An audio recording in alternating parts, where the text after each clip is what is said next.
Green Touch, a program for basic challenge. আসসালামু আলাইকুম।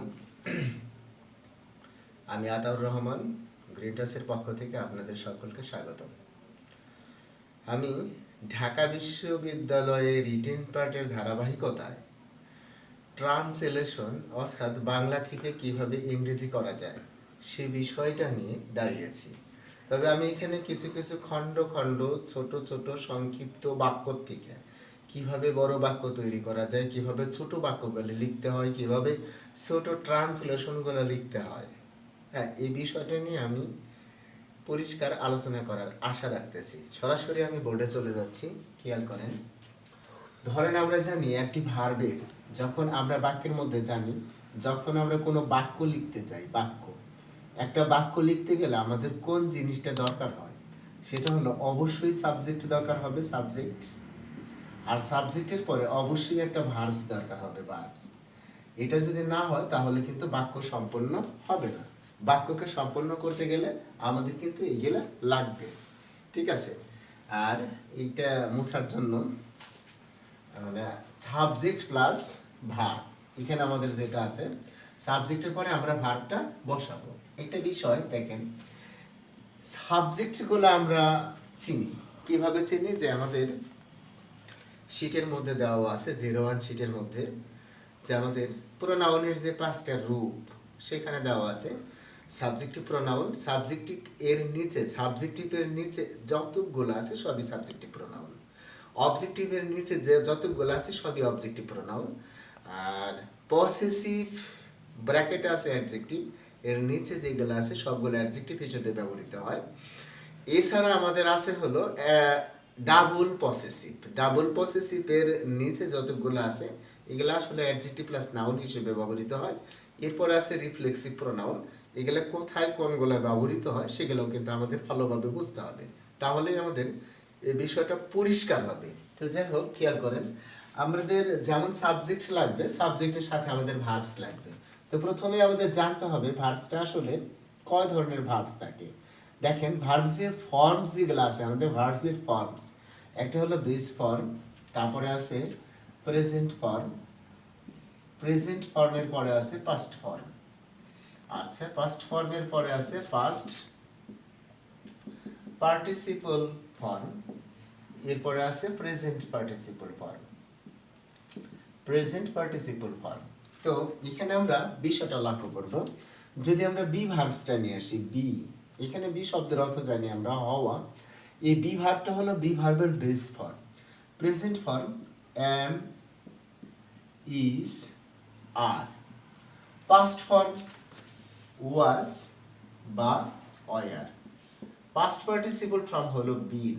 একটা বিষয় এখানে লক্ষণীয়, আমি যে কথাটা বলবো সেটা একদম পরিষ্কারভাবে আমাদের বোঝার চেষ্টা করতে হবে, যে আমরা কখনো কখনো বলি ভার্বের প্রেজেন্ট ফর্মের সাথে আইএনজি যোগ হয়, কথাটা আমার দৃষ্টিকোণ থেকে ঠিক না।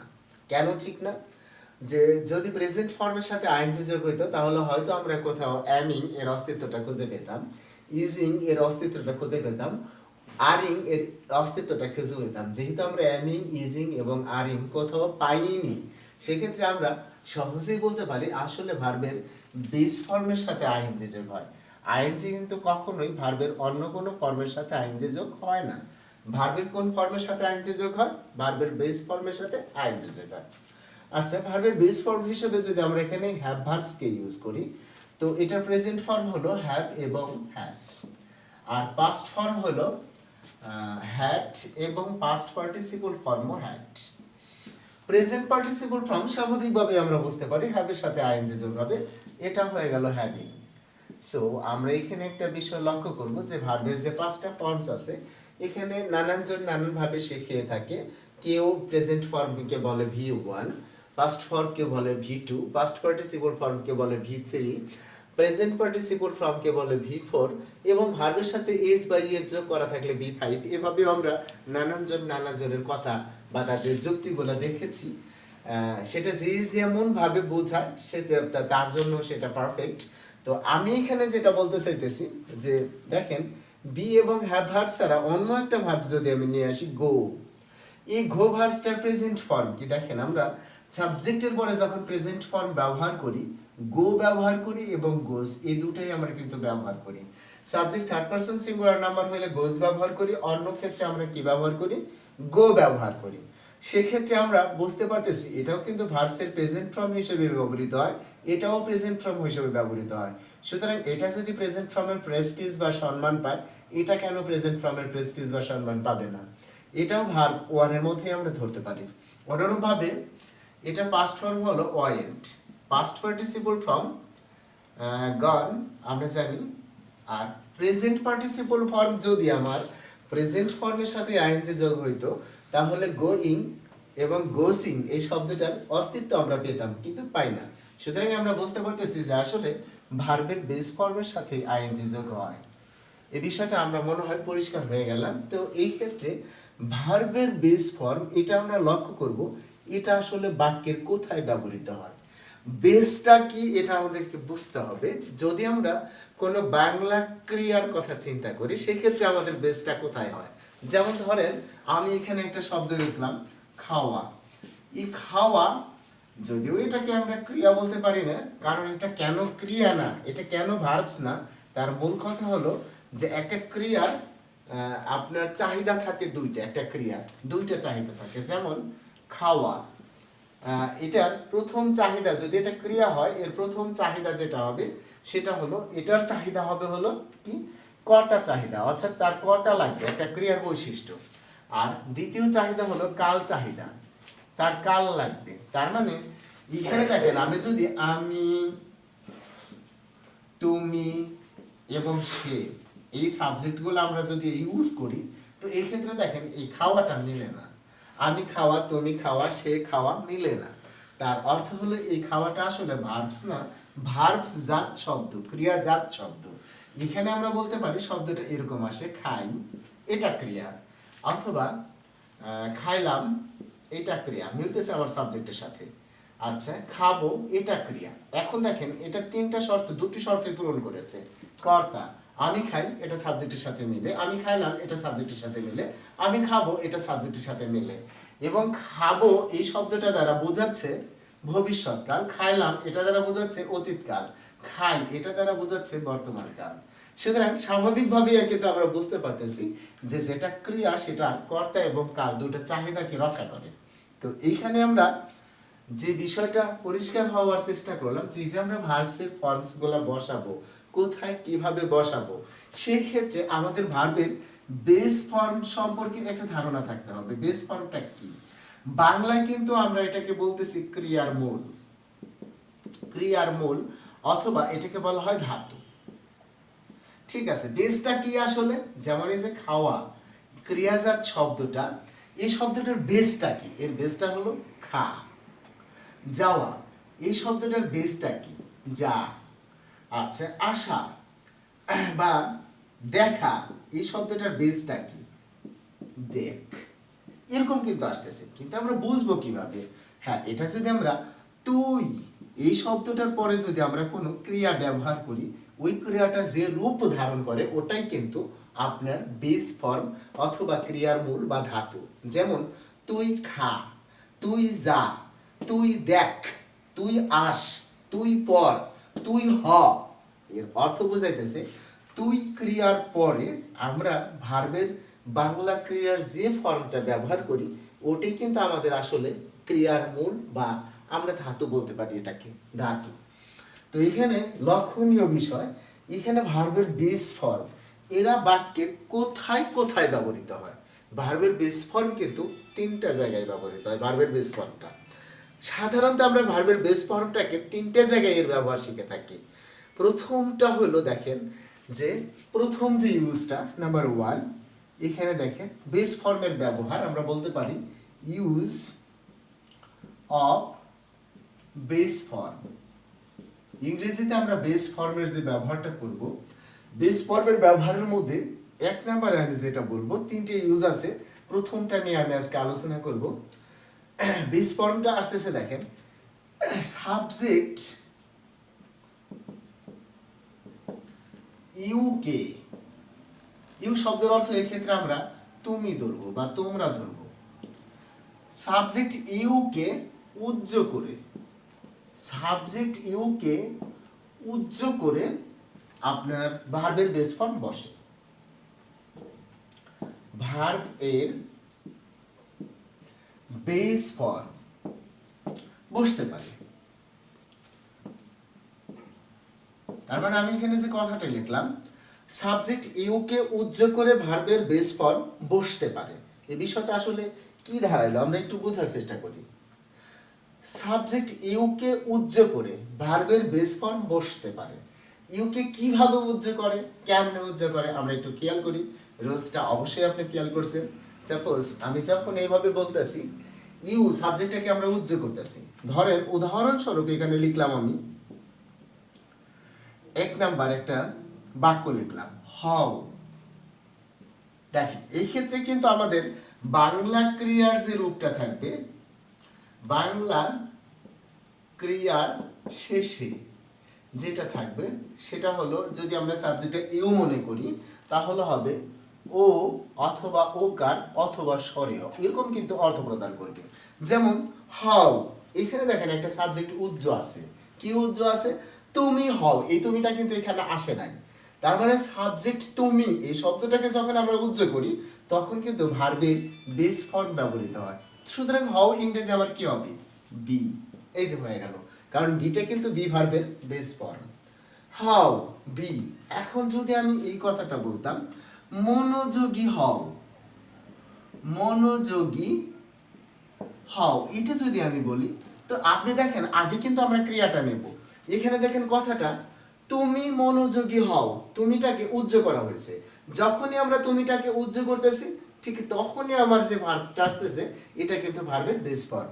তুমি মনোযোগী হও, আগে আমরা হও ক্রিয়াটা লিখবো। বি মনোযোগী ইংরেজি অ্যাটেন্টিভ, কনসেন্ট্রেটিভ অথবা সিরিয়াস, বি সিরিয়াস, মনোযোগী হও। এবং আপনি লক্ষ্য করতেছেন বি এর পরে যে শব্দটা বসছে এটা অ্যাডজেক্টিভ, ও ইউ এস আছে এবং সিরিয়াস শব্দের অর্থ মনোযোগী। মনোযোগী ছাত্র আমরা বলতে পারি, আমাদের চিহ্নেও প্রমাণ করতেছে এটা অ্যাডজেক্টিভ এবং পাশাপাশি এটা কিন্তু তুমির বৈশিষ্ট্য। তুমি মনোযোগী হও, বি সিরিয়াস। আচ্ছা, এইখানে যদি আমি বলি দয়া করে তুমি মনোযোগী হও, তুমি মনোযোগী হও। আচ্ছা, তার মানে এই তুমিটা কিন্তু আমরা উজ্জ করে দেব। দয়া করে মনোযোগী হও, যখন আমি এই ট্রান্সলেশনটা লিখব কি হবে, আগে কিন্তু আমি এই হওটাই লিখব, এই যে বি, কিন্তু এই বিটা কি আমার ভার্বের বেস ফর্ম। ভার্বের বেস ফর্মের আগে অর্থাৎ নাউন এবং প্রোনাউন এর ডানে বা বামে ছাড়া, নাউন এবং প্রোনাউন এর ডানে বা বামে ছাড়া যখনই অন্য কোনো কিছুকে মডিফাই করতেছে কোনো শব্দ, তার নাম অ্যাডভার্ব। যেমন নাউনকে যে মডিফাই করে তার নাম অ্যাডজেক্টিভ, প্রোনাউনকে যে মডিফাই করে তার নাম অ্যাডজেক্টিভ। এখানে ভার্বের কথা বলা হয়েছে, দয়া করে হও, দয়া করে হও। তো দয়া করে ইংরেজি কি? প্লিজ অথবা কাইন্ডলি। তার মানে ভার্বের আগে আমরা কি বসাইতে পারি? অ্যাডভার্বটা বসাইতে পারি। Please be serious, please be serious, দয়া করে মনোযোগী হও। এই যে আমরা হও এর যে ব্যবহারটা শিখতেছি খুবই ইম্পর্টেন্ট, আমাদের কিন্তু বুঝতে হবে যে হঠাৎ যদি আপনার এতটুকু প্রশ্ন আসে মনোযোগী হও, বি সিরিয়াস। আচ্ছা, এর থেকে আমরা আরো অসংখ্য শব্দ শিখতে পারি। দেখেন যদি আমি এখানে আরো কিছু এক্সাম্পল নিয়ে আসি, ধরেন এখানে যদি বলি সতর্ক হও, বা এভাবে বললাম এখন সতর্ক হও, সতর্ক হও, এইভাবে আমি বললাম। দেখেন এই হও ইংরেজিটা কি আসতেছে? তুমি সতর্ক হও। তুমিটা যেহেতু নাই তাহলে আমরা কি লিখব? হও ইংরেজি কি? বি। নাও বি। এখন ইংরেজিটা কি আসতেছে? নাও। এই নাওটা কিন্তু অ্যাডভার্ব। কেন অ্যাডভার্ব তা কি আমরা বুঝতে পেরেছি? হ্যাঁ, যদি না বুঝেন কমেন্ট বক্সে লিখবেন, আমি বুঝাই দেব। এখন সতর্ক হও, নাও বি কেয়ারফুল। সতর্ক অথবা নাও বি অ্যালার্ট। এই কেয়ারফুল শব্দটা কিন্তু আমাদের অ্যাডজেক্টিভ। এখন সতর্ক হও, নাও বি কেয়ারফুল। আচ্ছা, শুধুমাত্র আমরা এখানে যে বাক্যগুলো ব্যবহার করতেছি, বি ভার্বসের ইউজটা আমরা এখানে বেস ফর্ম হিসেবে দেখানোর চেষ্টা করতেছি। যদি আমাদের এখানে হ্যাভ ভার্বসটাকে আমরা বেস ফর্ম হিসেবে নিয়ে আসি, দেখেন হ্যাভ ভার্বসের আমাদের 01 সিটের মধ্যে অর্থগুলো দেখবেন। হ্যাভ শব্দের অর্থ আছে, হ্যাভ শব্দের অর্থ থাকা, হ্যাভ শব্দের অর্থ কাটার, হ্যাভ শব্দের অর্থ খাওয়া। যেমন আমি যদি বলি একটা বিষয় আমরা মজার একটা বিষয় একটু দেখে নিই বেস ফর্মের আগে। এখানে একটা খুব ইম্পর্টেন্ট কথা আছে। যদি আমরা বলি চা, এই কথাটা যদি বলি, কাউকে যদি আমরা চা খাইতে অফার করি, শুধু টিটা কিন্তু আমরা বলি না। তো এই ক্ষেত্রে চা খাও এই কথাটা যদি আমরা বলি চা খাও, চা খাও এই কথাটা আমি লিখলাম, তখন এই খাও ইংরেজি ধরেন আমি ইট ভার্বের বেস ফর্ম লিখলাম, চা ইংরেজি লিখলাম টি। বাক্যটা কিন্তু হইল না। কেন হইল না আমাদের প্রথমে বুঝতে হবে কেন হইল না। প্রথমটা হলো যে খাওয়া আমাদের কয়েক ধরনের হয়। যখন আমরা দাঁত দিয়ে চিবায়ে চিবায়ে খাই তখন খাওয়া ইংরেজিটা হলো ইট। এছাড়া যখন আমরা কয়েকটা আইটেম মিশে যায়, কয়েকটা আইটেম মানে যেমন চিবায় চিবায় খেলাম, ডোক ডোক করে গিলে খেলাম, ফু দিয়ে খেলাম। যেমন ডোক ডোক করে গিলে আমরা কি খাই? পানি খাই। যদিও আমরা এটা খাই শব্দটা ইউজ করা ঠিক না, কিন্তু প্রচলিত বাংলায় আমরা খাই শব্দটা ইউজ করি। আচ্ছা, চা খাই, হ্যাঁ এটা কিন্তু আমরা ফু দিয়ে জুড়িয়ে খাই। তো এই ক্ষেত্রে খাদ্যের দুইটা আইটেম অন্তত যদি মিশে যায় তখন ওই খাদ্যটার নাম হয়ে যায় নাস্তা, তাই না? অথবা ডিনার অথবা ব্রেকফাস্ট। যখন আমরা কেউ বলি নাস্তা খাই, চা খাই, এই ধরনের কোনো কথা যখন বলি, এই সমস্ত ক্ষেত্রে খাওয়া ইংরেজিটা আমরা নিয়ে আসবো হ্যাভ। খাওয়া ইংরেজিটা কি নিয়ে আসবো? হ্যাভ। আর চা খাওয়ার ক্ষেত্রে আপনাকে যখন বলা হইতেছে চা খাও, হ্যাভ টি, এই কথাটা যখন বলতেছে, এটা আসলে কিন্তু আপনি চা খাইতেছেন না, চায়ের পাতা এভাবে কিন্তু আপনি খাচ্ছেন না, একটা কাপে নিয়ে এইভাবে গিলে খাচ্ছেন ডোক ডোক করে। তো এই জন্যই চা খাওয়া অফার করা বলতেই বোঝায় হলো এক কাপ চা, এক কাপ চা। আর এক কাপ চা ইংরেজি হলো এ কাপ অফ টি, অথবা এক গ্লাস পানি। যদি আমরা এটা বলি এক গ্লাস পানি, এটা সাধারণত আমাদের এরকম হয় এ গ্লাস অফ ওয়াটার, এরকম কিন্তু ব্যবহারটা আমাদের হয়ে থাকে। তো সেই ক্ষেত্রে আমি যদি বলি যে ভাই এক কাপ চা খাও, এটা যদি বলি এক, মানে অথবা এইভাবে যদি শুধু এইটুক যদি বলি আমি চা খাও, চা খাও, এতটুকু যদি আমি অফার করি, খাও, এটি দেখে কিন্তু আমি বুঝতে পারছি এটা হলো আমাদের ভার্বের কোন ফর্ম? Base form. কারণ তুমি খাও বা তোমরা খাও এটা কিন্তু উজ্জ্ব করা হয়েছে। যখনই উজ্জ্ব করা হয়েছে তখন এটি কিন্তু আমাদের ভার্বের কোন ফর্ম বসবো? Base form. সুতরাং আমি এখানে কি লিখবো? হ্যাভ। আচ্ছা, চা ইংরেজি শুধু টি লিখবো না, লিখবো a cup of tea, a cup of tea, এক কাপ চা খাও বা চা খাও। অর্থাৎ চা খাও ইংরেজিটি কি আসবে? হ্যাভ এ কাপ অফ টি। চা খাও, হ্যাভ এ কাপ অফ টি। এই যে আমরা যে জিনিসটা বুঝলাম, এখানে আমরা একটা হ্যাভের ব্যবহার নিয়ে আসলাম। তো অনুরূপভাবে আমরা যদি এখানে অন্য কোনো কিছুর ব্যবহার নিয়ে আসি, যেমন আমরা যদি এখানে অন্য একটা ভার্বস নিয়ে আসি, যেমন ধরেন নিয়ে আসলাম গো। গো শব্দের অর্থ যাওয়া, আমরা জানি, ঠিক আছে? তো এখানে আমি বললাম যে এখন যাও, এখন যাও, এই কথাটা যদি বলি, দেখেন এখানেও কিন্তু সাবজেক্ট উজ্জ্ব করা হয়েছে। তুমি এখন যাও, তুমিটাকে কিন্তু উজ্জ্ব করা হয়েছে। যখনই উজ্জ্ব করা হয়েছে তখনই কিন্তু আমরা বুঝতেছি এটা ভার্বের কোন ফর্ম বসবে। তুমি সাবজেক্টটাকে উজ্জ্ব করলে ভার্বসটার বেস ফর্ম বসবে। তার মানে কি? গো নাও, এখন যাও, গো নাও, এখন যাও। তার মানে আপনাকে কিন্তু বুঝতে হবে কিভাবে আমরা এইগুলোর মধ্যে আসতেছি। এইগুলো কিন্তু আমরা বড় করে লিখতে পারি, যেমন দয়া করে, এইভাবে লিখলাম, দয়া করে আমাকে এক গ্লাস পানি দাও। এটা যখন আমরা লিখলাম দয়া করে আমাকে এক গ্লাস পানি দাও, এটা যদি আমি একটু উপরে দেখাই আপনাদেরকে, এমন হবে দয়া করে আমাকে এক গ্লাস পানি দাও। এই যে পানি দাও, এখানেই কিন্তু কথাটা বলা হয়েছে তুমি আমাকে, দয়া করে তুমি আমাকে এক গ্লাস পানি দাও, এর অর্থ তুমিটা কিন্তু উজ্জ্ব করা হয়েছে। সো দয়া করে শব্দটা আমরা লিখতে পারি দয়া করে দাও, অর্থাৎ ভার্বসের সাথে যেটা মিলে সেটা কিন্তু আমাদের অ্যাডভার্ব। তার মানে কাইন্ডলি অথবা প্লিজ, প্লিজ, এটাকে আপনি কিন্তু আবার পিয়াজ মনে করবেন না, অনিয়ন না, জাস্ট এটা আসলে প্লিজ, দয়া করে প্লিজ দাও, গিভ। আচ্ছা কাকে দেবে? আমাকে। প্লিজ গিভ মি, কি দেবে? এক গ্লাস পানি, এ গ্লাস অফ ওয়াটার, দয়া করে আমাকে এক গ্লাস পানি দাও। তো তাহলে বন্ধুরা আমরা আজকের ক্লাসে কি শিখলাম? শিখলাম হলো যে যদি সাবজেক্ট ইউ মানে তুমি এটা যদি উচ্চ থাকে তাহলে আমরা ভার্বের কোন ফর্মটা ব্যবহার করি? বেস ফর্মটা ব্যবহার করি, আর ওভাবেই কিন্তু আমরা ট্রান্সলেশনগুলো লিখে থাকি।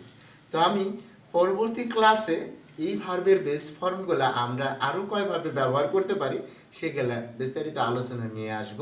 সবাই ভালো থাকবেন, সুস্থ থাকবেন। আমাদের সাথে থাকার জন্য আপনাদেরকে অনেক ধন্যবাদ। খোদা হাফেজ।